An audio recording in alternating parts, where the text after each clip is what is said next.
દિલ્હીના મુખ્યમંત્રી અરવિંદ કેજરીવાલની મુશ્કેલીઓ હવે વધી રહી છે, કારણ કે મની લોન્ડરિંગ કેસમાં તેઓ તિહાર જેલમાં સજા ભોગવી રહ્યા હતા. ઉપરાંત હવે કેન્દ્રીય તપાસ એજન્સીએ દિલ્હી એક્સાઇઝ નીતિ કૌભાંડમાં સીબીઆઈએ તેમની ફરીથી જેલમાંથી જ ધરપકડ કરી છે.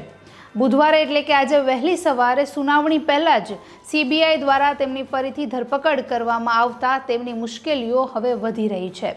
નમસ્કાર, ટકાટક મીડિયામાં આપની સાથે હું છું જાનવી.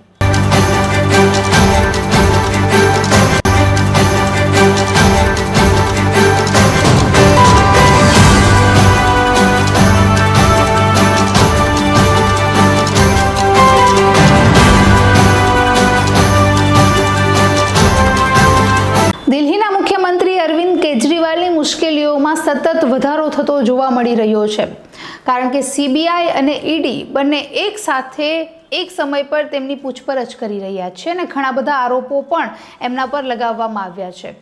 આજે 26મી જૂને જ્યારે એમને રાઉઝ એવન્યુ કોર્ટમાં રજૂ કરવામાં આવ્યા, એ સમયે અરવિંદ કેજરીવાલની અચાનક જ તબિયત લથડી. તેમણે કહ્યું કે મારું શુગર લેવલ નીચું જઈ રહ્યું હોય તેવું મને લાગી રહ્યું છે, મને નર્વસ ફીલ થઈ રહ્યું છે. અરવિંદ કેજરીવાલની આ વાતથી તેમને કોર્ટની બાજુના રૂમમાં શિફ્ટ કરવામાં આવ્યા.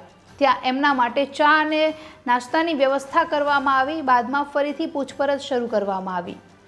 આ વખતે એવું લાગી રહ્યું છે કે રાજકારણમાં બે અલગ અલગ પાસાઓ એક જ સમયે ચાલી રહ્યા હોય તેવી પરિસ્થિતિ ઊભી થઈ છે, કારણ કે એક બાજુ આજે જ્યારે દિલ્હી પાર્લામેન્ટમાં નવા લોકસભા અધ્યક્ષની નિમણૂક થઈ, ત્યારે બીજી તરફ દિલ્હીના મુખ્યમંત્રી અરવિંદ કેજરીવાલની મુશ્કેલીઓમાં સતત નવો વધારો થયો.